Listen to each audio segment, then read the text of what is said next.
형제들아, 세상이 너희를 미워하여도 이상히 여기지 말라. 이는 형제를 사랑함으로 사망에서 옮겨 생명으로 들어간 줄을 알거니와 사랑하지 아니하는 자는 사망에 머물러 있느니라. 그 형제를 미워하는 자마다 살인하는 자니 살인하는 자마다 영생이 그 속에 거하지 아니하는 것을 너희가 아는 바라. 그가 우리를 위하여 목숨을 버리셨으니 우리가 이로써 사랑을 알고 우리도 형제들을 위하여 목숨을 버리는 것이 마땅하니라. 누가 이 세상의 재물을 가지고 형제의 궁핍함을 보고도 도와줄 마음을 닫으면 하나님의 사랑이 어찌 그 속에 거하겠느냐.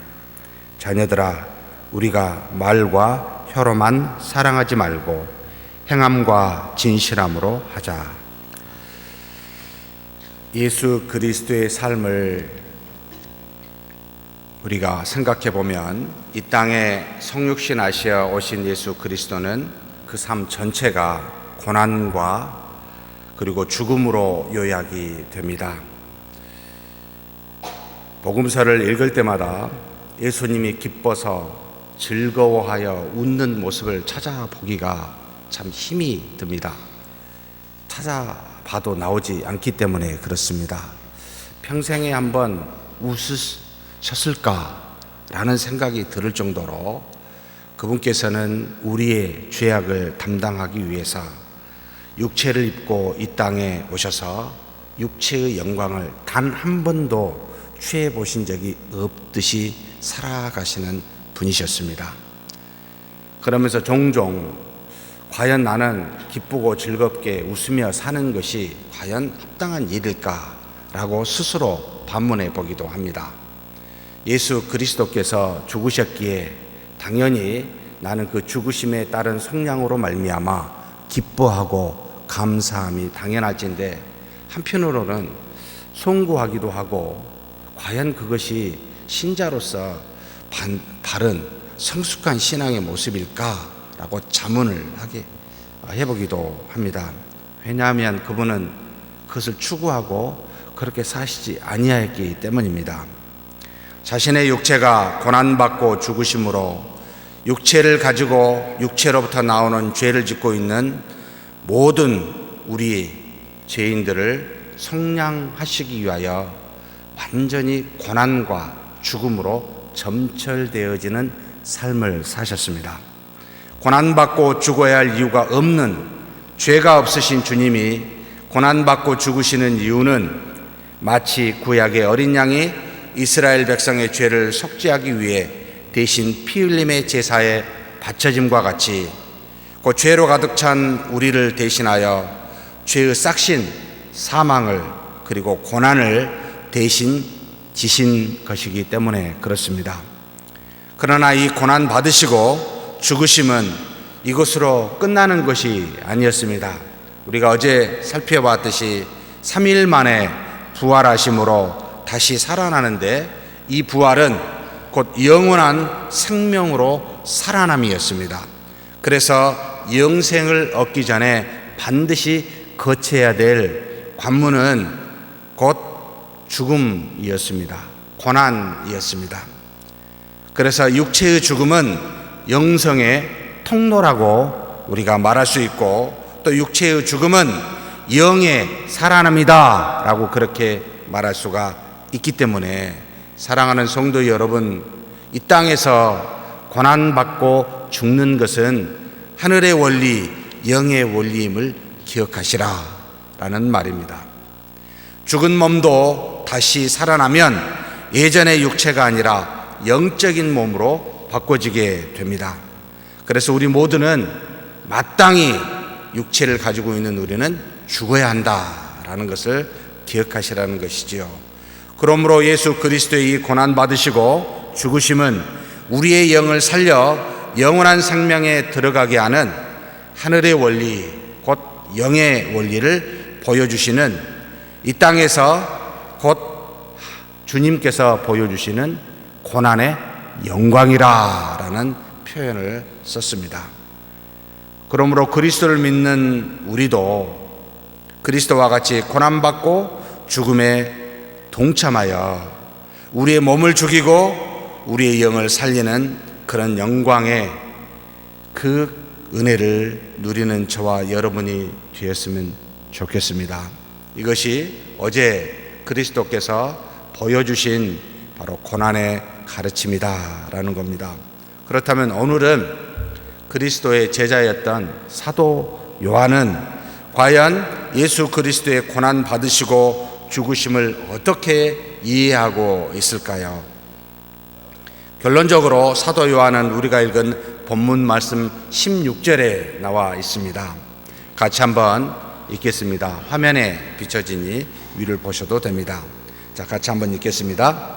그가 우리를 위하여 목숨을 버리셨으니 우리가 이로써 사랑을 알고 우리도 형제들을 위하여 목숨을 버리는 것이 마땅하니라. 자, 예수께서 우리를 위하여 목숨을 버리셨는데 우리는 이로써 무엇을 안다고요? 사랑을 안다라고 표현하고 있습니다.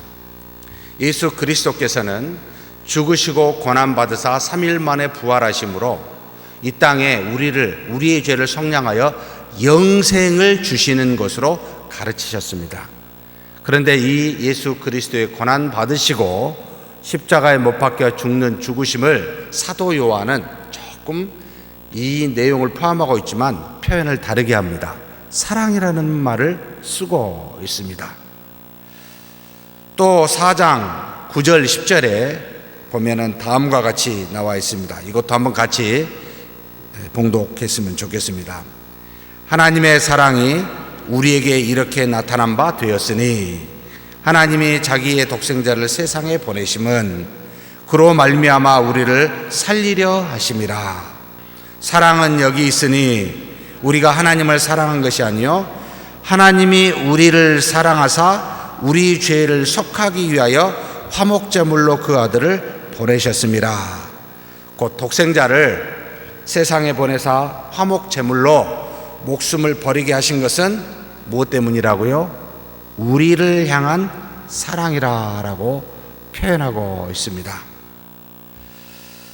그래서 사도 요한만이 고백하고 있는 하나님에 대한 위대한 두 가지 고백이 있습니다. 참 너무나 놀라운 말씀이기도 합니다만 요한복음 4장 24절에 하나님은 뭐라고요? 영이시니 예배하는 자가 영과 진리로 예배할지니라. 첫째, 하나님은 영이라고 사도 요한이 하나님에 대해서 정의합니다. 두 번째로 요한일서 4장 16절에 나와 있습니다. 같이 한번 읽겠습니다. 하나님이 우리를 사랑하시는 사랑을 우리가 알고 믿었느니 하나님은 사랑이시라. 사랑 안에 거하는 자는 하나님 안에 거하고 하나님도 그의 안에 거하시느니라. 두 번째로 사도 요한은 하나님을 무엇으로 정의합니까? 사랑이라고 정의합니다. 존재론적으로는 하나님은 영이십니다. 이 영의 의미가 무엇인지 정확하게 알 수는 없지만 육체에 반대된 것, 육체가 아닌 그 무엇을 총칭하여 이 사도 요한은 사람과 같지 아니한 사람과 육체와 피조물과 물질, 이 땅에 있는 이 세상에 있는 그 어떤 것과는 다른 그 무엇, 영이십니다 라고 고백하고 그 영이신 하나님께 나아갈 때는 반드시 무엇과 무엇으로만 나가야 됩니까? 영과 진리로만 나아갑니다.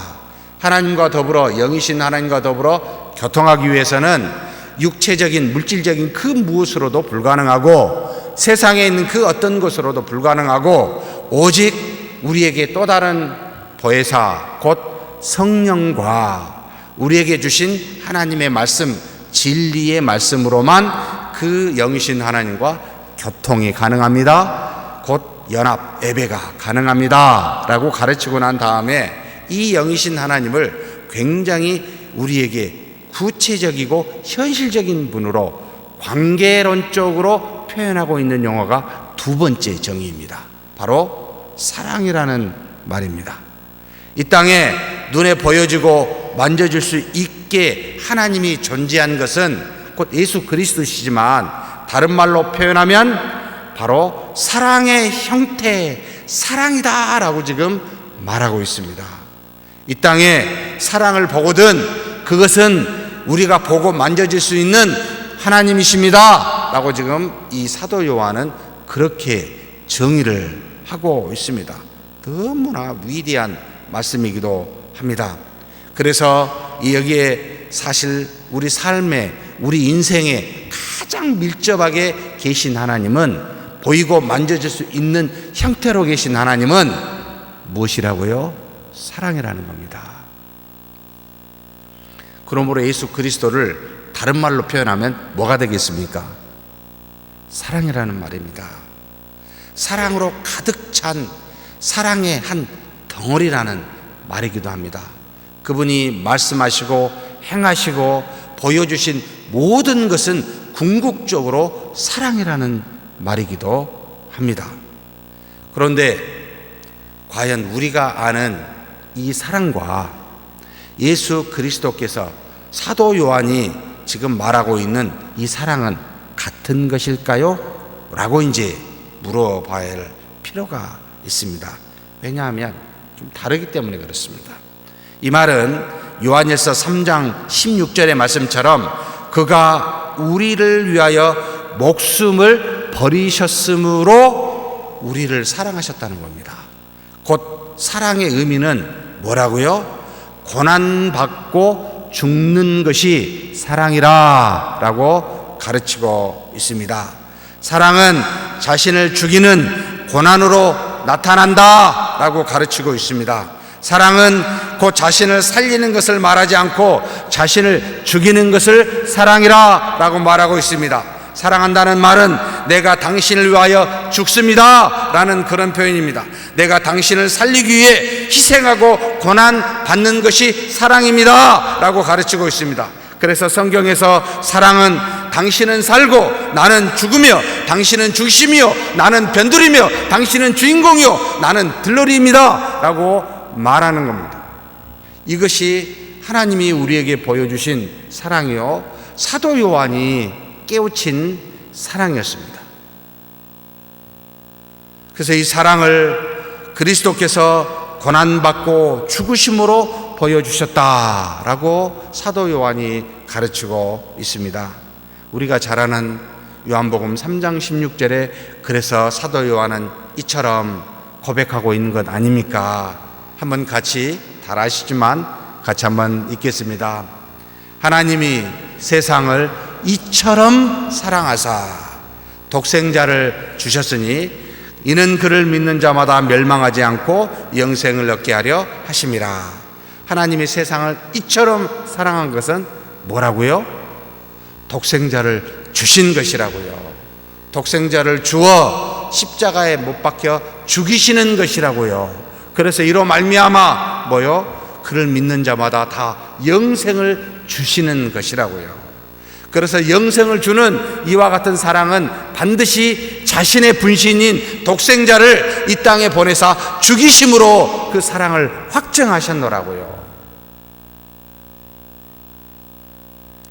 그래서 사도 요한은 그 사도 요한이 쓴 요한문헌, 요한복음, 요한 1, 2, 3서, 요한계시록을 여러분 전부 살펴보면 사랑이라는 말이 무려 80여 차례가 나와 있습니다.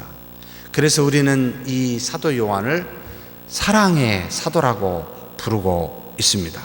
그런데 원래 처음부터 여기 계신 성도님들처럼 태어날 때부터 마음이 참 부드럽고 사랑이 많은 분으로 계시는 우리 성도님들처럼 요한도 그 요한의 형제인 야고보도 그렇게 사랑이 처음부터 많아서 그랬을까요? 여러분, 야고보와 요한의 별명이 있습니다. 뭐죠? 뭐라고 말합니까? 보아너게. 보아너게를 해석하면 무슨 말이죠? 우리의 아들, 번개의 아들이라는 겁니다. 천둥치는 무슨 뜻입니까? 상당히 과격했습니다. 상당히 급했습니다. 우리와 함께하지 않는 저 사람들을 향해 예수님 보고 요한이 뭐라 하는지 아십니까? 하늘에서 불로 그냥 멸망시켜 버리십시오. 엄청나게 과격한 존재였습니다. 우리 말을 안 따르고 안 온 사람들은 우리와 상관없으니까 죽이라고. 이런 별명을 가진 사도 요한이 어떻게 사랑을 다른 그 어떤 사도보다, 신약 성경의 그 어떤 사람보다 가장 많이 말하고 있을까요? 어떻게 이렇게 변화가 되었을까요? 사랑이신 그리스도를 알았기 때문에 그렇습니다. 사랑이신 그리스도를 믿었기 때문에 그렇습니다. 그래서 그는 14절에 이처럼 단언해 버립니다. 우리가 읽은 본문에 정말 받아들이기 힘들 만큼 이렇게 단언합니다. 여러분 한번 깊이 생각해 보시면서 이 말씀을 보십시오. 우리가 형제를 사랑함으로 사망에서 옮겨 생명으로 들어간 줄 안다. 지금 저와 여러분이 형제를 사랑하고 있는 것을 보거든 어떤 사람이라고요? 이 사람은 사망이 있는 사람이 아니라 생명, 영생을 갖고 있는 사람이다 라고 단언해 버립니다. 반대로 뭐라고 한지 아십니까? 15절에 형제를 미워하는 자마다 살인하는 자니, 살인하는 자마다 뭐가 없어요? 영생이 그 안에 거하지 않는다. 혹 너 미워하고 있니? 당신은 영생이 없어. 이렇게 말하는 겁니다. 이 정도로 예수 그리스도에 대한 그 믿음은, 곧 예수 그리스도는 사랑이라는 확신을 가지고 있었습니다. 하나님은 사랑이시라고 확신을 갖고 있습니다. 그래서 그 사랑이 당연히 믿는 사람은 있어야 되고, 미움이 있어? 이 사람은 하나님을 믿는 사람이 아니네? 왜냐하면 믿는다면 그 안에 반드시 사랑이신 하나님이 있어야 되는데, 곧 사랑이 있어야 되는데 없기 때문에 영생이 거하지 아니한다 라고 말합니다. 사랑하는 성도 여러분, 혹시 우리 안에 미움이 있습니까? 여러분, 우리답지 않는 겁니다. 이게 믿는 자답지 않는 거라는 겁니다. 영생을 가진 자답지 않는 거라는 말입니다. 그리스도를 믿고 영원한 생명을 갖고 있는 자는 반드시 사랑이 드러나게 되어 있습니다. 이것이 바로 사도 요한, 그리스도를 믿고 그리스도를, 그 사랑을 경험한 사도 요한의 고백입니다. 그래서 이 사랑이신 그리스도를 믿는다는 것은 반드시 그 형제를 사랑하고 있다라는 말입니다. 그러므로 미움은 어떤 이유든 그리스도와 상관이 없습니다. 나에게 상처를 줬고, 나에게 뒤통수에서 모르는 데서 욕을 했고, 무슨 말을 했어도 우리가 그를 미워하는 것은 전혀 정말 그리스도인답지 않는다. 상관없는 단어가 바로 미움입니다. 우리와는요. 사랑은 어떤 이유로든 그리스도와만 상관이 있습니다. 여러분이 무엇을 사랑하는 그 사랑이 있다면 여러분 그것은 하나님이 주신 겁니다. 하나님은 곧 사랑이시기 때문에 그렇습니다.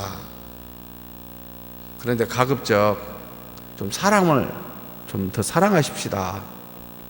이 동물을 너무 사랑하지 마시고, 자기 취미를 너무 사랑하지 마시고, 그것도 하나님이 주신 사랑입니다만, 여러분 하나님의 형상을 따라 만들어진 사람을 더욱 사랑함이 마땅치 않습니까? 그 하나님의 형상을 따라 만든 사람 중에 그리스도를 믿는 믿음의 형제를 사랑하면 더더욱 마땅하지 않습니까? 그래서 요한일서 4장 10절에서 11절에 이같이 말씀하십니다. 같이 한번 읽겠습니다. 사랑은 여기 있으니 우리가 하나님을 사랑한 것이 아니요 하나님이 우리를 사랑하사 우리 죄를 속하기 위하여 화목제물로 그 아들을 보내셨음이라.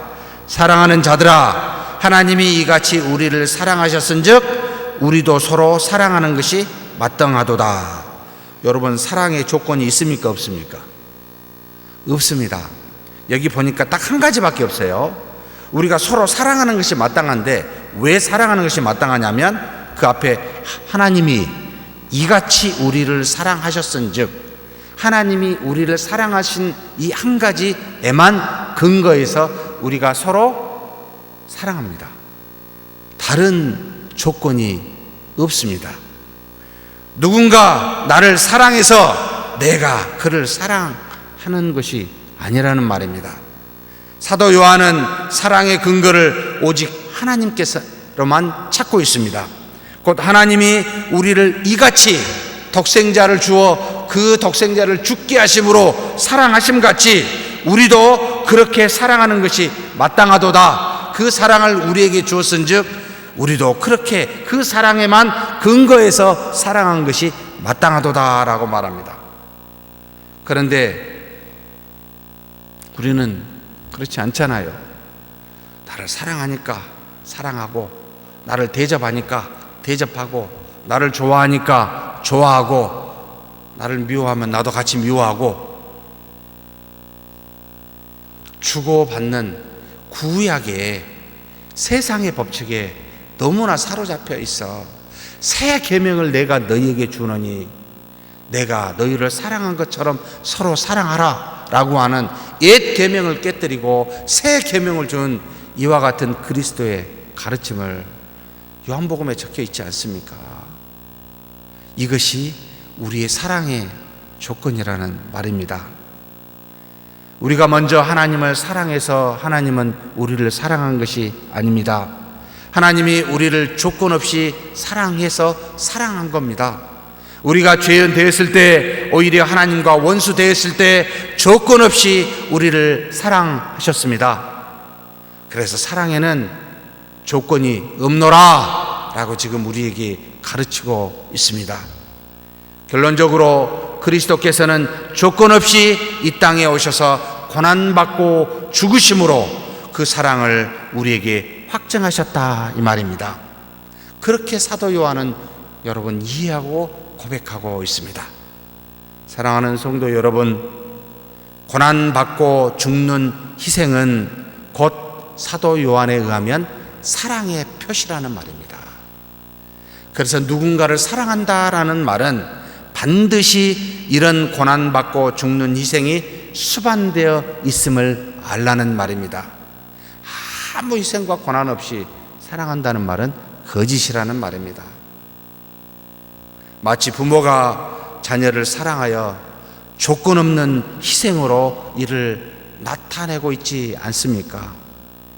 다 나이 들어 어르신 70, 80 되어서도 자기 자녀의 손주까지도 봐주고 계신 사랑하는 성도 여러분, 조건을 달지 아니하고 끝까지 사랑하고 계시지 않습니까? 자신의 몸을 돌보는 것보다 자녀를 사랑하는 마음이 더 앞서서 멀리 서울로도 대전으로도, 그래서 종종 우리 예배도 빠지시면서 가 계신 여러분이 아니십니까? 이처럼 조건 없는 사랑을 하나님이 우리에게 보이셨고, 우리가 자녀에게 그와 같이 보이셨듯이 믿는 자라면 모두에게 조건 없이 사랑하라는 겁니다. 그리고 고난과 희생이 수반된다라는 말입니다. 강력한 바람이 사람의 코트를 벗길 수 없고, 따스한 햇빛이 스스로 그 사람의 코트를 벗기게 하듯이 고난과 희생의 사랑이 여러분 사람을 변화시킵니다. 우리가 그리스도께 머리를 숙이는 것은요, 그리스도께 머리를 숙여 감사하다라고 표현하는 것은요, 그리스도께서 하나님이시기보다는 하나님이신 그리스도께서 우리를 위하여 조건 없이 고난받으시고 죽으시는 사랑 때문에 내 마음이 감격이 되고 감동이 되어 머리를 숙이는 것이 아닙니까? 우리가 누군가를 향하여 감격하고 감동하는 것은 그 사람이 힘이 있어서 직분이 있어서가 아니라 바로 조건 없이 나를 사랑한다는 것 때문에, 그것 때문에 변화가 되어 그 사람 앞에 머리를 숙이는 것이 아닙니까? 감동을 받는 것이 아닙니까? 그리스도를 믿는 우리도 우리를 위하여 살지 말고 그리스도와 같이 남을 위하여 조건 없이 고난받고 희생하는, 그래서 그렇게 사랑하는 그런 고난의 영광에 동참하는 저와 여러분이 되시길 주의 이름으로 축복합니다. 하나님 아버지 감사합니다.